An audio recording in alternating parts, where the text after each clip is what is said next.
Bonjour à tous et bienvenue sur DigiSchool. Je m'appelle Camille, je suis votre professeure de littérature.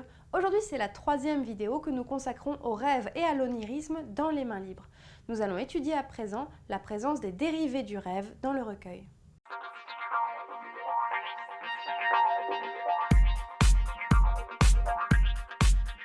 Comme nous l'avons vu dans les vidéos précédentes, le rêve est très présent dans les mains libres. Premièrement parce qu'il entretient un lien très fort avec la création artistique. Effectivement, il semblerait que la plupart des images artistiques évoquées dans les dessins de Man Ray ou dans les poèmes de Paul Éluard aient été à l'origine des rêves. Donc voilà, présence très forte du rêve à cause de son lien avec l'art dans un premier temps. Deuxièmement, l'absence de logique. La volontaire incohérence dans le recueil est également un signe de la présence du rêve, de la prégnance onirique, ainsi que la présence du merveilleux. Mais on l'a déjà dit, l'onirisme, c'est pas seulement le rêve. L'onirisme, c'est tous les états du rêve. Par exemple, quelqu'un qui est en hypnose est en état onirique. Il peut par conséquent créer, selon les théories surréalistes. Il est dans un état propice à la création artistique. Et dans les mains libres, l'onirisme n'est pas seulement le rêve, il y a aussi d'autres dérivés du rêve, d'autres présences oniriques, d'autres formes oniriques, comme par exemple la rêverie qu'on va voir dans un premier temps et le fantasme. La rêverie, premier état onirique que nous allons étudier ici, elle est présente dans certains moments de contemplation que vous pouvez croiser dans les pages, comme par exemple dans cette aile, j'aime bien cette aile, mais c'est plus évident dans un diptyque comme l'aventure.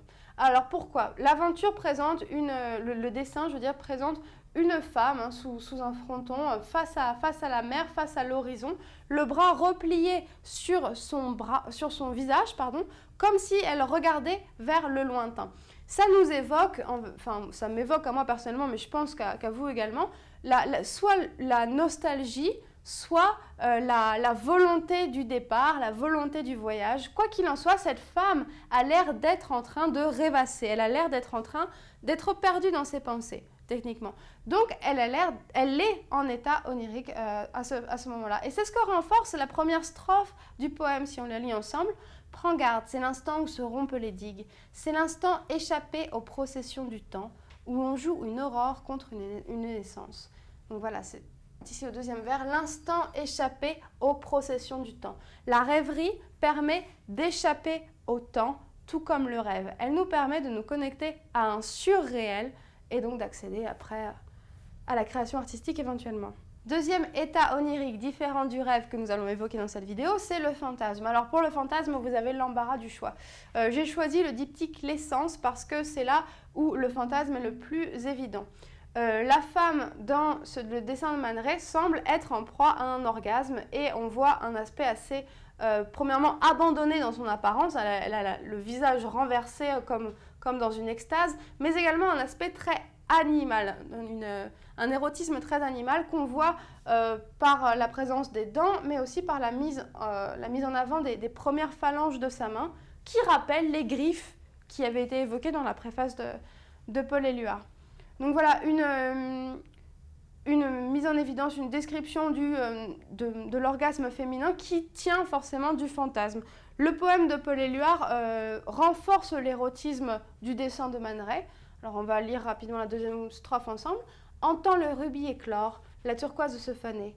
Ta bouche séduit ton visage et ton corps peut venir, battant comme un cœur. Alors là, je vous renvoie à l'analyse qu'on va faire plus précisément du diptyque. Mais bon, le rubis éclore, c'est visiblement une métaphore pour le sexe féminin. La bouche séduit ton visage, c'est la bouche de la femme qui s'ouvre dans le moment d'extase. Et le corps peut venir, c'est un synonyme pour jouir. Et battant comme un cœur, qui est une allusion directe au rythme sanguin qui s'accélère. Voilà, donc ça c'est une vision très claire du fantasme, donc d'un état onirique, d'une forme de rêverie dirigée vers l'érotisme. Mais bon, j'ai choisi l'essence, vous auriez pu prendre à peu près pas n'importe quel dessin non plus, mais par exemple c'est aussi le cas dans La Liberté, probablement dans Belle Main, c'est le cas dans de très nombreux dessins. Alors voilà, l'onirisme dans les mains libres, certes il y a le rêve direct qui est métamorphose, qui est représenté par des diptyques comme rêve, mais il y a aussi d'autres formes d'onirisme, comme par exemple le fantasme et et la rêverie. Il faut pas les oublier. Voilà, c'est tout pour aujourd'hui. Merci d'avoir suivi cette vidéo et à très bientôt sur DigiSchool.